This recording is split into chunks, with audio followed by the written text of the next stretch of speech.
Yeah? All right. Hi, everyone. Can you hear me in the back rows? I can't see you, so just yell if you can't hear me.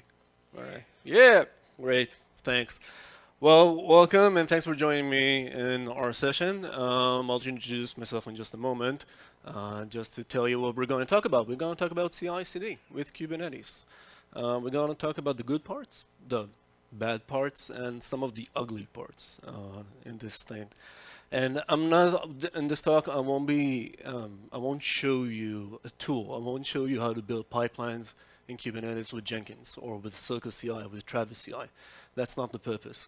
What we are going to do, or what I'll try to do, is actually show you some of the characteristics and features of Kubernetes that makes it an excellently good platform to run your CI/CD pipelines, your jobs, or whatever. So a lot of people, when they're doing or starting their transition or migration to Kubernetes, really think of it as an excellent place to run their QA workloads or integration workloads or even production workloads eventually. But it's actually a fantastic platform to run your pipelines, your actual pipelines running on Kubernetes. All right, so first of all about me, that's me. That's a great picture of me. I'm a father, I'm a husband, I'm the cloud engineering team lead at Nuvo Group. At Nuvo, we do medical devices around the pregnancy care world, the maternal and fetal care. I'm also an AWS solutions architect, I'm an instructor, I'm a lecturer, I've been doing this for quite a while. It's actually my second time here in DevOps Pro. Not this room, this is a much bigger room than the last time, so it is. I've been involved in Kubernetes for a while now. It's been 2.5, 3 years, I think, from the very early stages. I'm actually also a contributor to several open source projects around the tooling in the Kubernetes ecosystem. All right, so agenda. We're going to talk about the good stuff, the bad stuff, and the ugly stuff. We'll try to be as, touching really on the points that make up the characteristics, the features, and eventually at the last part, I'll show you some, a quick demo, a short demo of how we can actually take a pipeline and run it in Kubernetes and actually benefit from all those characteristics. All right. So let's start with the good parts. Namespaces. Namespaces are an amazing feature for Kubernetes.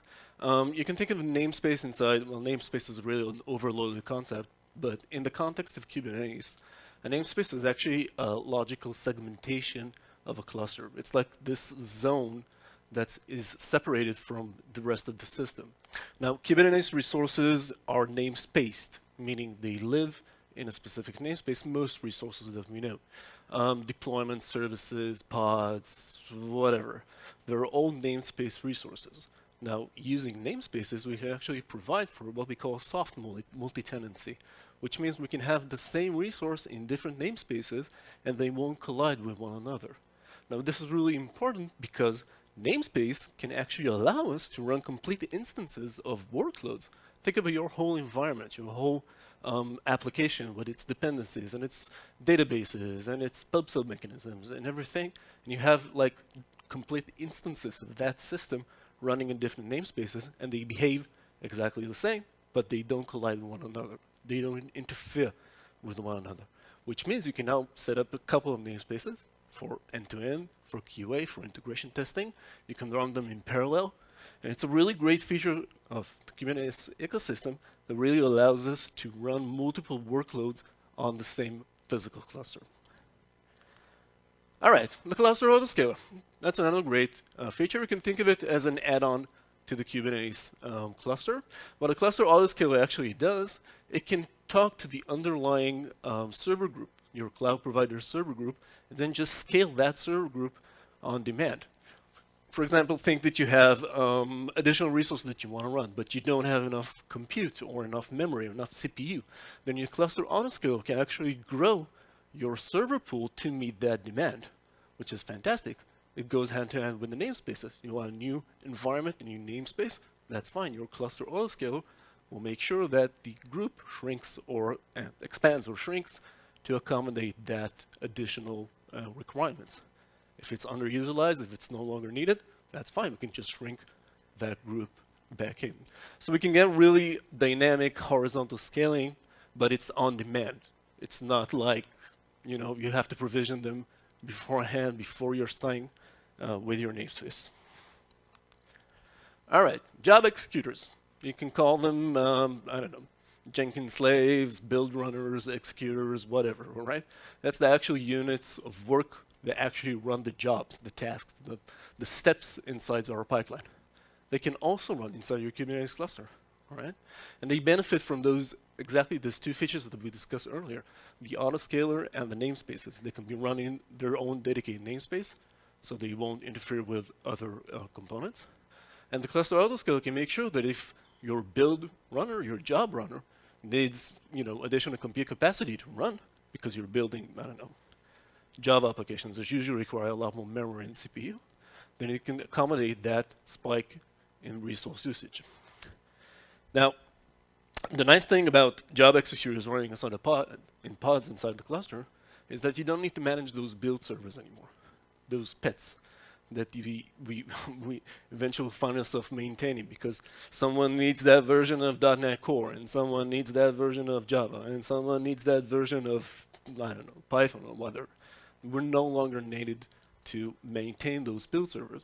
These are pods. These are actually containers. So our build server actually becomes, well, it's not a build server anymore. It's just a container, which means that we can build an image with everything we need in order to execute that job. We can build different images for the different jobs, for different builds. I need to compile my C code. So I'll build a container with GCC and whatever I need and run that in that build C code step. All right, so at this point you must be thinking to yourself, these are great features. Where do I get started? I mean, I want to do this. Take my money. How can we do that? Well, not so quick, all right? If you're just starting or if you're just moving your pipelines into Kubernetes, the bad part, here comes the bad part, all right? There were few tools were built with Kubernetes support beforehand. Kubernetes support, because Kubernetes is so young in the ecosystem, we're talking about what, 3, 4, 5 years tops? Most CI/CD tools, or most tools in general, were built long before that. Think of Jenkins, right? So integration with Kubernetes and those tools is usually achieved using plugins, using extensions. These are usually third-party extensions. They weren't designed, the tools weren't designed to work with Kubernetes beforehand. So those plugins, the things you need to install after the system has loaded, the CI system, the things you need to maintain, the things you need to configure. Kubernetes versions change really quickly. Every 3 months we have a new version. APIs change. There's some security vulnerabilities that have been found in the plugins or in Kubernetes. And it's always a race to make sure you're up to date. Make sure that your plugins are up to date. Make sure that if you want to change something, that you do it in a proper way. Maintaining those plugins are hard. It's also hard because if you're just starting, the tools landscape is so fragmented. There are literally dozens of tools that claim to be CI/CD for Kubernetes. Jenkins is probably the popular one. There's also Jenkins X now, which was designed for Kubernetes, but in the inside of it, it's actually running Jenkins. You have Circle CI, you have Travis CI, you have CodeFresh, you have a plethora of other tools. It's so fragmented. It's like the industry is still trying to find itself, still trying to find that silver bullet, that tool that will do anything for us. If you start evaluating CI tools for Kubernetes, you can spend months evaluating tools because there are so many of them. It's so fragmented, actually, that there's a new foundation dedicated for continuous delivery tools. Seriously, a new one. I mean, aside from the Jenkins Foundation and the Linux Foundation and all the other foundations out there, there's now a CD Foundation dedicated for continuous delivery tools around the client-native ecosystem and Kubernetes in specific. So the path, the landscape is so fragmented. Just picking the right one becomes such a difficult task. So you might be thinking to yourself, well, fine, I'll just do it myself. Don't do it yourself. The do-it-yourself path, that's even worse than the tools path. Because if your business isn't building CI/CD tools, you'll in for a lot of pain because things change, use cases change, APIs change. It's a contest. It's a contest. It's an ever-ending chase to keep up to date with everything that's happening in all in Kubernetes land. You start with something simple. You think to yourself, well, I just have this small use case, so I'll just build this tool and this GUI, and I'll just wrap it up in a single binary, and that's it. And then the use case gets complicated. And then there are edge cases that you didn't consider. And then there are new requirements. And then everyone is so happy about it, they want more of it. And they want extra things. And you're always chasing. And before you know it, you've become a CI/CD vendor. Now, unless your job is to be a CI/CD vendor, don't go that path. Do it yourself. All right, so the good parts, the bad parts. Let's talk about the ugly parts. Toko. Yeah, that's ugly. You're being responsible. You have your development cluster, you have your staging cluster, you have your production cluster because you're responsible. Namespaces are good, but namespaces are only as good as the underlying infrastructure. Remember, namespaces eventually are just soft multi-tenancy. If you need hard multi-tenancy, you might do it in a different cluster, you might even do it in a different account or a different project or whatever your vendor calls it. Multi-cluster permissions, that's a nightmare, all right? Think that you have your, that example, you have your Jenkins, for example, you've configured it with the plugin and everything, you went to the whole configuration path, fine, it's working. But now you want to promote artifacts or deployments or applications between your different clusters. So you need permissions to talk with the other clusters. Your build runners are running on your dev cluster or in your CI platform. They need to talk with your production cluster, with your production servers. They need permissions. How do you handle it? How do you create those service accounts? That's a mess. You have to smuggle somehow the credentials from your production cluster, put them in secret or some other mechanism that the agent, your build agent, can read. It's a mess. It's a real mess. There are tools out there that are designed or meant to ease the pain, but multi-cluster permissions are a mess. They usually involve a lot of JSONs and YAMLs and just, trying to create a service account with the script with the OpenSSL sign it. It's a mess. It's a really mess. Another thing that's sometimes overlooked, unchecked resource consumptions. Great, I have multiple namespace, I have multiple environments, everyone's happy, QA is happy, and then before you know it, you have network issues. Why? Because your proxy is failing. Why? Because all those environments are eating up all your resources. Or they might be in a way that you have performance hits because, again, all those components now running on the same physical cluster, they're cannibalizing other resources workloads. Now you might say, oh, well, that's fine. I'll mitigate it. I'll limit the resources. I'll cap them in some way. Maybe on the deployments themselves. Maybe on, I don't know. But then your auth clear kicks in. And then you have dynamic provision. And then you have dynamic billing. Because it changes. Because your underlying server groups are expanding and shrinking. And then you're going to have a talk with your CFO. Oh, yeah, the billing was a bit high this month. It's an ugly talk. Believe me, I've been there.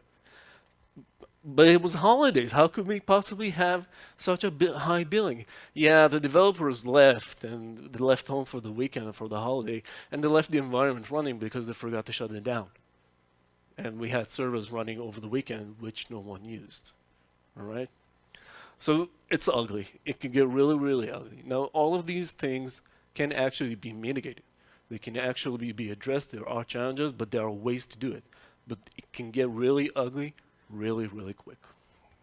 All right. So fantastic. I want to show you a demo. All right. And this is the no tricks demo. All right. There isn't any complex tool behind the scene. There isn't some magic show or magic trick that I'm pulling behind from my hat or something. This is the straightforward demo in how to actually utilize the regular day-to-day tools that you're using in order to provide those features that we discussed earlier. All right. So I'm just going to open up a couple of things. First of all, I'll show you my cluster.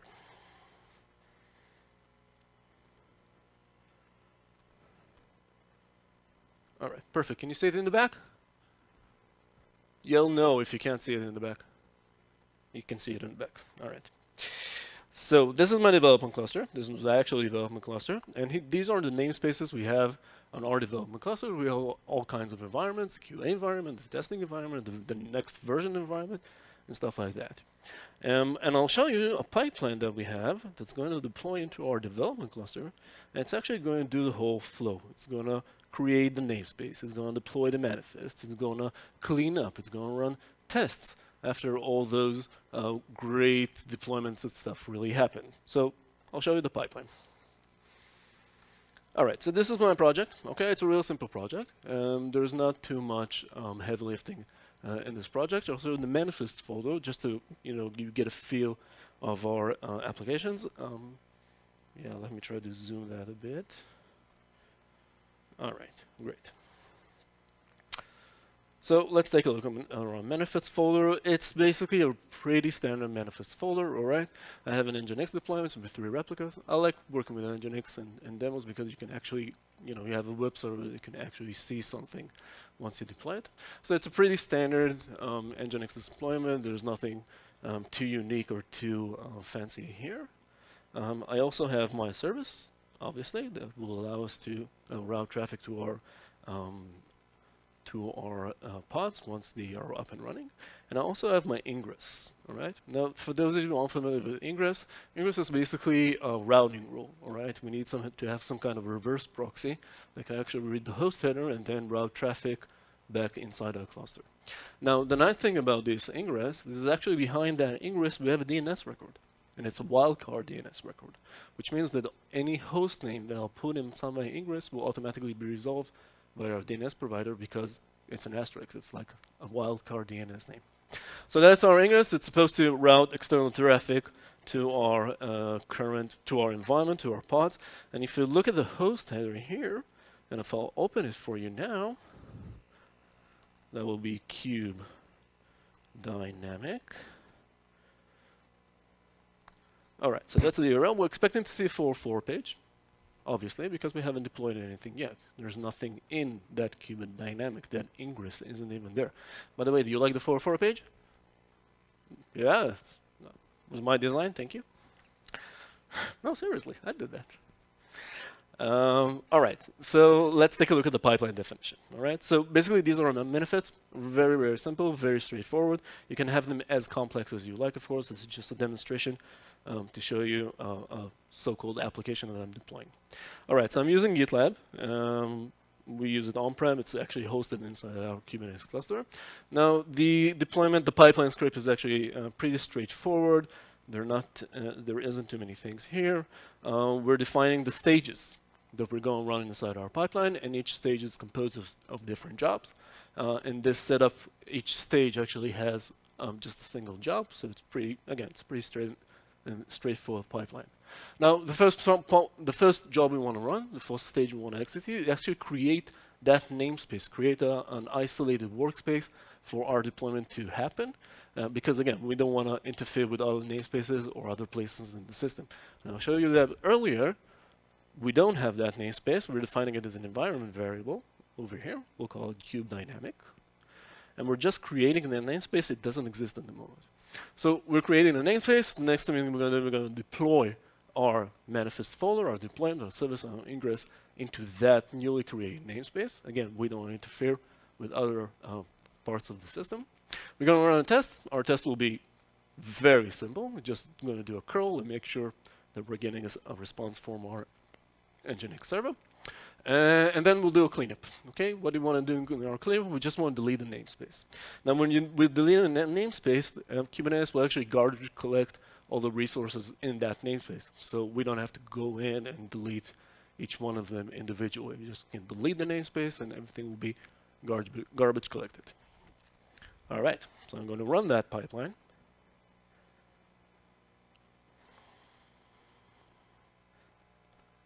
Perfect. Yep, no variables. We'll create from the master branch. Perfect. Yep. There we go. All right, so you can see the individual steps or the individual stages inside our pipeline.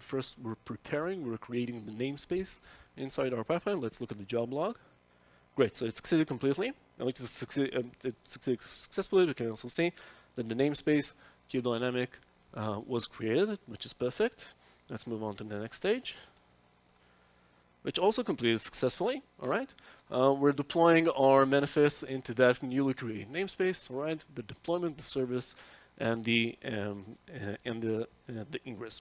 So at this point, I can go back to my shell and take a look at our namespaces again. And if you remember, we didn't have that cube dynamic earlier. All right, so it was dynamically created during the pipeline. And now if we go back to our browser, I'll just refresh that for page we just hit. Welcome to Nginx. Fantastic. So we just created a new namespace, a new environment for our manifest, for our deployment. Again, it just happened programmatically during the execution, during the pipeline. All right, so I'm going to go back to my pipeline and run the test phase, or the test stage actually, which should, again, this is a very naive test. We'll just run curl. This is a manual action. Again, I want to make sure that the environment fully loaded, that everything went fine before I'm beginning to run the test, although I can codify it, obviously. I can make sure that, wait for all the endpoints. The change request was rejected. Thank you.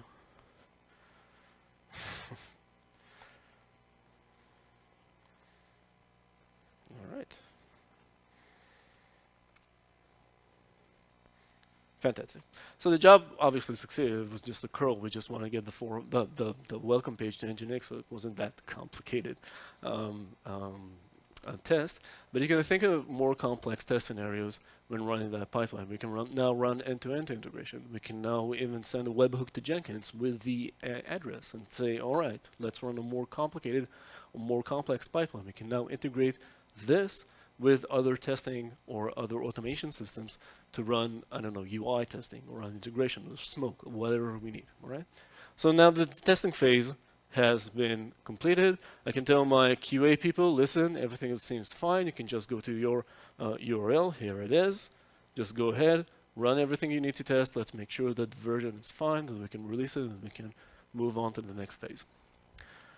The final step, and this is really an important step, we have that namespace running, which is great. We have that resources running, but we need to be responsible and clean up after ourselves because, again, we don't want resources to run in vain for nothing. So we'll jump over to the cleanup step, and we'll trigger that job. That's also a manual action, again, because we want to make sure that everything went fine and it's okay and it's safe to delete this environment.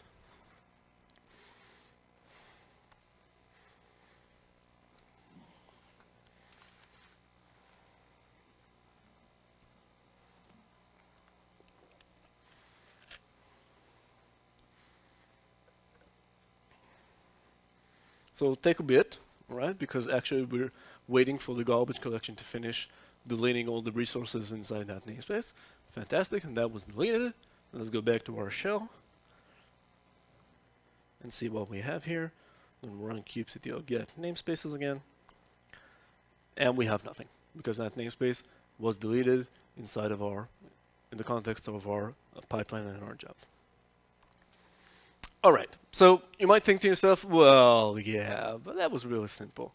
That was like, what, the static manifests folder, that wasn't very interesting. Let's see you do something more complicated. Let's deploy a database with your initializing, with your schemas inside. Let's see you now provision more than one application.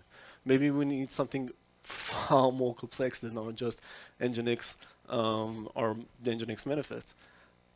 That wasn't the point, all right? The point of the demo was actually to show you that it's doable and it can very easily be done by creating a new namespace and deploying resources. If you want to deploy more than just, just a simple folder, a simple manifest, you want to collect different projects, you have a lot of microservices around you that you need to deploy, fine. You probably need a tool to do that, not just kubectl. And when you come and look at tools and you try to evaluate those tools, those endless lists of tools around you, you should really take into consideration how can the tools do what I want them to do? How can they utilize and use those features and properties that Kubernetes can provide me in order to enhance our pipeline, our CI/CD pipeline? You'll also know that, again, anyone can run this pipeline. It means we can enable our developers, our QA teams, we can empower them to run those pipelines, create those integration or end-to-end environments that they need. And, they don't need us to do that. They don't need the DevOps team. They don't need the system team. They can just do it on their own.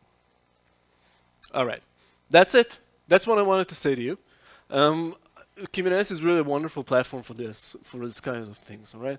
You don't need to maintain build servers anymore. You don't need to think of how to provision capacity in advance to have power, to have places to run those workloads. You don't need to consider, or you don't need to fear the workloads might step one another. They'll just, interfere with the resources, that you have conflicting traffic, that calls from one database actually ended up in a different database.